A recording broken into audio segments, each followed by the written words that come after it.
Bonsoir à tous. Merci d'être présents pour cette nouvelle interview organisée par la CTA de la Ligue Auvergne-Rhône-Alpes. Des interviews qui sont proposées à des arbitres, des encadrants d'arbitres, des femmes, des hommes et toute personne qui souhaiterait intervenir sur la partie arbitrage. Aujourd'hui est une journée particulière. Nous avons la chance et le grand privilège d'avoir du coup un arbitre de haute performance, qui est présent. Alors, pour ceux qui le connaissent déjà, je pense que les gens ont déjà le nom et le prénom. Alors, en plus, c'est ajouté en bas à gauche, donc ça aide pour ceux qui veulent. François Monjeune, merci, bonsoir et merci d'avoir répondu à notre invitation. Merci à vous de m'avoir invité, super.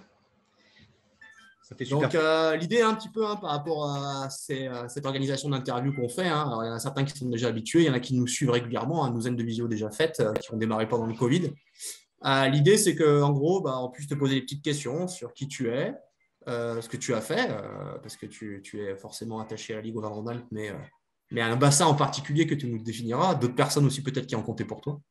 Le but du jeu, voilà, c'est qu'on en apprenne un peu plus sur toi, sur ce que tu as fait, ce que tu vas devenir, et puis éventuellement, si tu peux nous amener des petits conseils à ces jeunes, à ces, entre parenthèses, moins jeunes, qui demain seront sur les terrains de l'arbitrage ou qui seront dans l'encadrement d'arbitrage. Donc voilà. Donc, est-ce que tu peux, dans un premier temps, simplement te présenter et nous dire qui tu es? Écoute, alors voilà, François Mangione, 40 ans, 60 ans, pendant 40 ans d'arbitrage. Ça marque. J'ai commencé au club de Cessiné, alors au départ par obligation, comme tout le monde. Ensuite, par passion, vraiment un passionné de l'arbitrage. J'ai toujours aimé ça. Après les entraînements, enfin pendant les entraînements, c'est moi qui arbitrais. Je voulais toujours arbitrer. Enfin, j'ai adoré ça, quoi. Ensuite, j'ai été joueur d'un niveau très très bas, enfin pré-national. J'ai eu 3 opérations du genou, des croisés.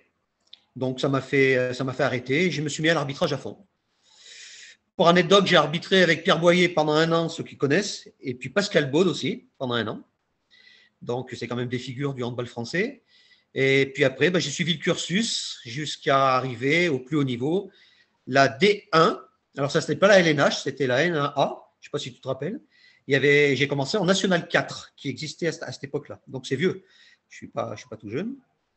Et voilà, un parcours très long, très passionné, jamais usé, toujours présent, fidèle, dans mes stages, dans mes préparations, dans tout, quoi. Voilà, vraiment une passion, vraiment une passion. Tu nous as dit globalement, c'est une longévité qui est exceptionnelle, on peut en parler. La première chose qu'on te poserait, c'est, alors ça c'est peut-être le plus ancien qui te poserait la question, c'est mais quel est ton secret de telle longévité? Qu'est-ce qui t'a permis pour toi de à la fois trouver cet équilibre entre rester au plus haut niveau et en même temps être perduré, quoi? Ouais. Le sérieux dans l'entraînement, le sérieux dans les préparations, le sérieux dans tout. Se dire à chaque fois que je vais faire un match que c'est une remise en question à chaque match. Ça, faut en être conscient parce que sur un match, si on se plante, chose qui m'est arrivée une fois sur Mulhouse et ça remet tout en question, on peut même tout arrêter. Et la remise en question à tous les matchs, et vraiment, c'est très important. Très, très important. Préparation physique, préparation mentale, le code, tout ce qui va avec, quoi. Pas faire ça pour dire de faire de l'argent, parce que si on part que dans cette optique-là, on va pas très loin. Ça, c'est clair. Il y a des jeunes qui me disent « Ouais, mais je vais arbitrer à ton niveau pour me faire des sous. » Je fais « Oui, ok, mais avant d'y arriver, il faut que tu bosses. » Voilà, donc ça, il faut qu'on ait conscient. Et c'est primordial. Est-ce que toi, du coup, tu as été accompagné? Alors, tu as parlé d'engagement par obligation, tu as raison. C'est vrai que du coup, majorité des jeunes arbitres ne font pas ça dans une première intention. La plupart du temps, ils sont joueurs.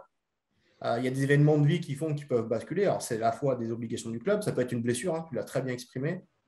Ça peut être aussi de voir éventuellement un arbitre d'un certain niveau et dire tiens, je vais pouvoir essayer de limiter et puis voir un peu ce que je peux faire et d'avoir une vision du handball un peu différente.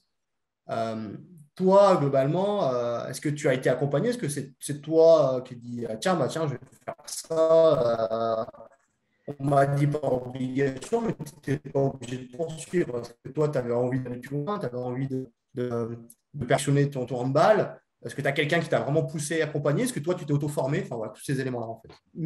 Non, c'était vraiment au départ la passion. Après, on a été accompagné par la Fédé, ça c'est clair. Voilà, accompagné par la fédération, par tous les présidents que j'ai connus. Et je dirais, le binôme qui nous a vraiment porté, c'est Garcia Moreno à l'époque. D'accord. Voilà, ça a vraiment été quelque chose de très important. Je regardais beaucoup de matchs à la télé, j'allais voir des matchs à Chambéry, j'allais voir des matchs de haut niveau pour m'imprégner de tout ça. J'allais arbitrer des matchs amicaux sur des rencontres importantes. Je te dis, une remise en question tous les week-ends, une préparation énorme, toujours une préparation physique. Tu vois, même aujourd'hui, j'ai arrêté, je continue à courir parce que je me dis que si demain j'arbitre en pré-national ou je fais encore de la ligue, il faut quand même être présent. Pas négliger, mais tout, faut vraiment tout mettre en œuvre pour que tout aille pour aller au plus haut de toute façon et perdurer. Il faut un travail, ça ne vient pas comme ça. Tu as parlé de remise en question.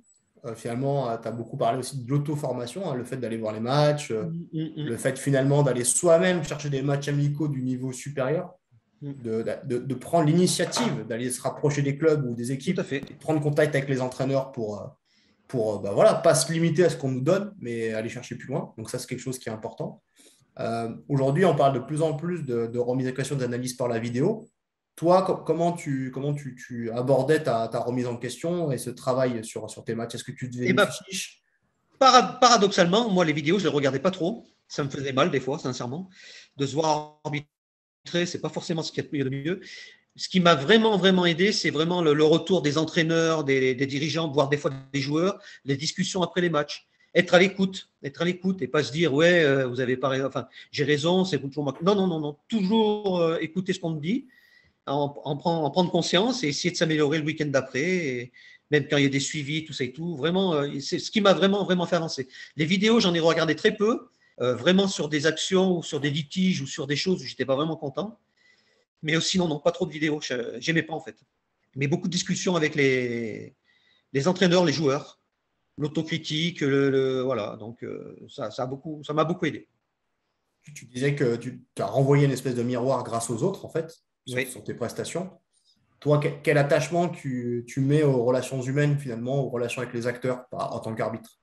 Oh, super importante. Enfin, faut rester soi-même. Il faut rester le même. Que tu sois à l'arbitrage ou que tu sois en dehors de l'arbitrage, il faut que tu sois le même. Enfin, faut pas changer. Il faut pas que ta casquette d'arbitre te fasse devenir gendarme ou que les gens puissent plus te parler. Moi, je suis de la vieille école, donc j'arrivais encore à discuter sur le terrain avec les entraîneurs, avec les joueurs, jusqu'à un certain point, hein, parce qu'il y a des moments où ça passait plus. Mais le dialogue, le retour entre pendant le match, avant le match et après le match, pour moi, c'était hyper important. Si on avait à te demander une définition de c'est quoi pour toi faire autorité en tant qu'arbitre, comment tu le définirais? Alors, c'est rester, c'est ce que je te dis, rester soi-même, l'honnêteté, savoir accepter la critique, parce que ça, c'est pas forcément évident après un match, ou pendant le match, ou avant le match. C'est pas partir avec des a priori par rapport à des matchs d'avant ou les matchs qu'on va faire. Chose que j'ai connue avec des collègues arbitres avec qui j'arbitrais, qui partaient déjà avec des. Moi, chaque match était un match différent et puis c'était. Voilà, il y a comme ça que j'arrivais à avancer. Mais être honnête et être soi-même. Être soi-même. Ne pas changer, surtout pas changer. Voilà. Je m'en rendais compte des fois pendant les stages où il y avait beaucoup de concurrence entre les binômes. Et ça, moi, j'ai jamais. Enfin, il y a des gars qui sont montés avant moi, même plus haut que moi. Au contraire, je les ai félicités. Alors qu'il y a eu à une époque, je ne sais pas si ça existe encore maintenant, un peu de jalousie à ce niveau-là. Ça marche. Tu nous parles, tu nous mets bien en avant la notion de savoir-être, de respect, d'éthique ou autre, qui est finalement la chose qui est peut-être la plus difficile à acquérir si elle n'est pas innée ou inversement, si elle est innée, il faut la cultiver, l'alimenter au quotidien. Est-ce que tu penses que dans ton cas personnel, tes compétences ou tes qualités humaines en termes de savoir-être ont favorisé du coup ton parcours? Oui, ça c'est une certitude. C'est une certitude. De partout où je vais, j'avais le sourire. De partout où je vais, je m'entends bien avec les gens. Je pense, j'en suis pratiquement sûr que j'ai très peu de gens qui ne m'aiment pas au niveau arbitrage. Alors, je n'ai pas les chevilles qui enflent, loin de là. Mais chaque fois que j'allais dans des salles, où que ce soit, toujours bien accueilli, toujours dire super, c'est vous, tout ça et tout. C'est hyper important d'entendre ça quand tu arrives dans une salle, plutôt que de t'entendre dire encore eux, voilà. Et ouais, le sourire, la façon d'être dans la vie, comme sur le terrain, comme de partout. Je pense que c'est ce qui m'a énormément aidé et ça m'a, à l'inverse, aidé dans la vie aussi, dans mon boulot, dans tout. Tu parles du coup des échanges et des interactions, comme tu viens de l'évoquer, entre ta vie personnelle et ta vie du coup en tant qu'arbitre. Donc là, tu as dit que ça t'avait amené du coup beaucoup de choses dans ta vie personnelle. Est-ce qu'à l'inverse, est-ce qu'il y a des choses de ta vie personnelle, pardon, qui ont favorisé du coup cette activité d'arbitre? Oui, oui, oui, oui, oui, tout à fait, hein, parce que j'ai été manager, passé un temps dans mon boulot où j'ai réussi à gérer des conflits par rapport justement à ce que m'a apporté l'arbitrage. Et les conflits que j'ai eus justement dans mon boulot, ça m'a apporté aussi sur le terrain. Je suis toujours resté très positif de partout. Et ça m'a aidé dans les deux cas, hein, sincèrement, hein. Le calme, la sérénité, gérer les conflits. Enfin, voilà, quoi. Enfin, d'ailleurs, c'est reconnu même à mon boulot, quoi. Très bien. Du coup, est-ce qu'il y a des personnes du coup importantes qui ont permis du coup ton émergence, ton développement personnel? Et là-dessus, des amis, des accompagnateurs en particulier, tu en as cité quelques-uns, et Oui. puis des personnes à qui tu as arbitré.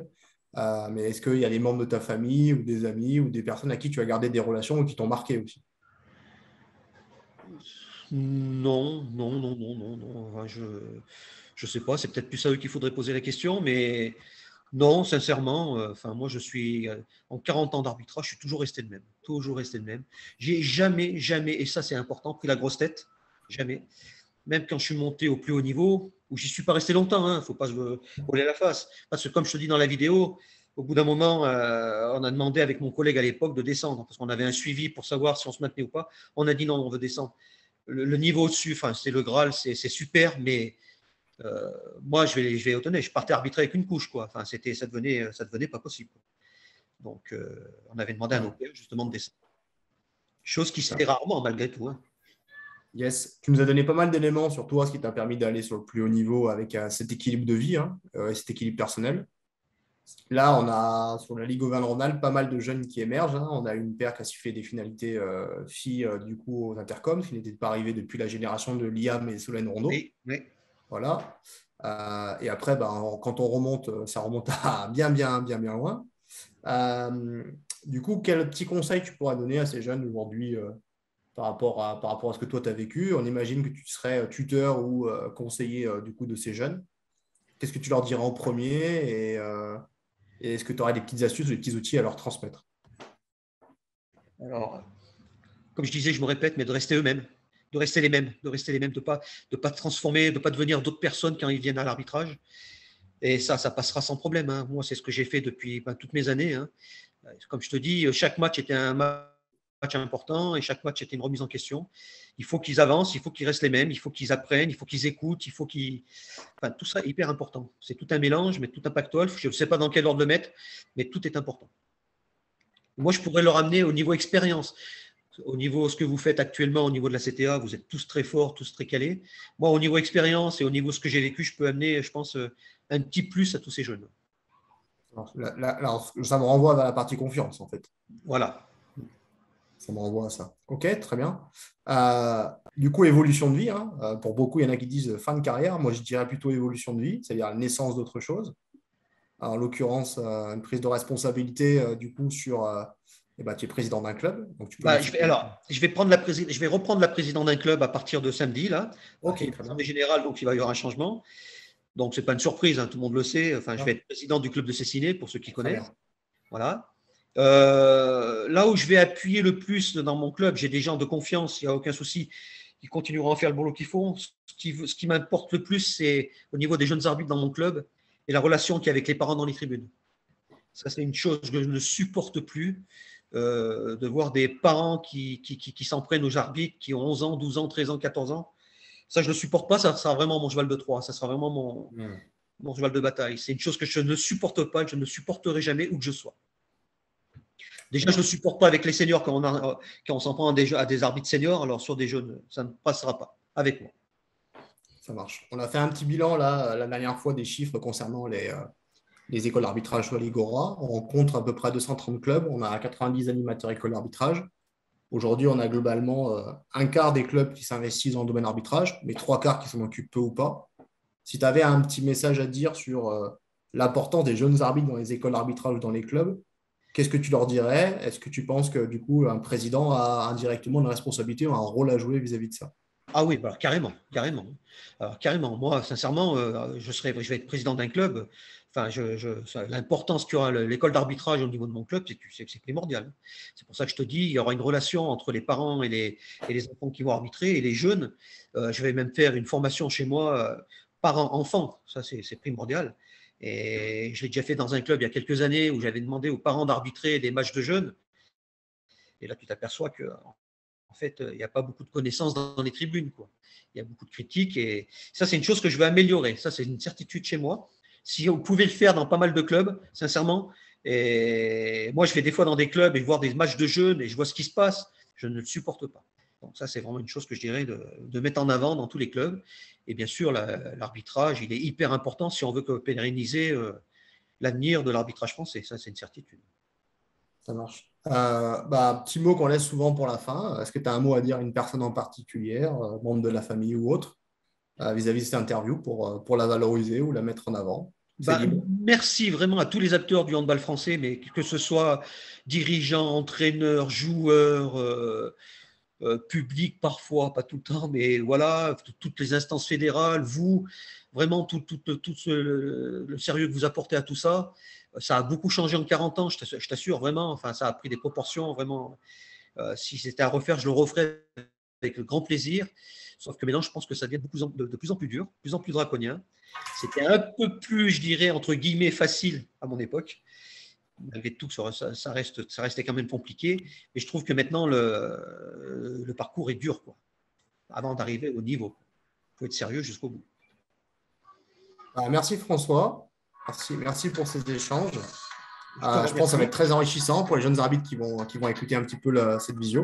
Ouais. Pour tous, je pense que pour les présidents de club, pour les encadrants, pour les joueurs, les entraîneurs, parce qu'on voit qu'on est face à une personne qui prend en compte les acteurs, qui s'en sert au service du jeu et surtout au service de l'humain et des personnes. Tout à fait. Merci en tout cas et on se dit à très bientôt. Peut-être qu'on se fera une petite visio avec quelques anciens qui justement ont fini leur, entre parenthèses, carrière d'arbitre au plus haut niveau, mais qui pourraient faire évoluer, accompagner les jeunes.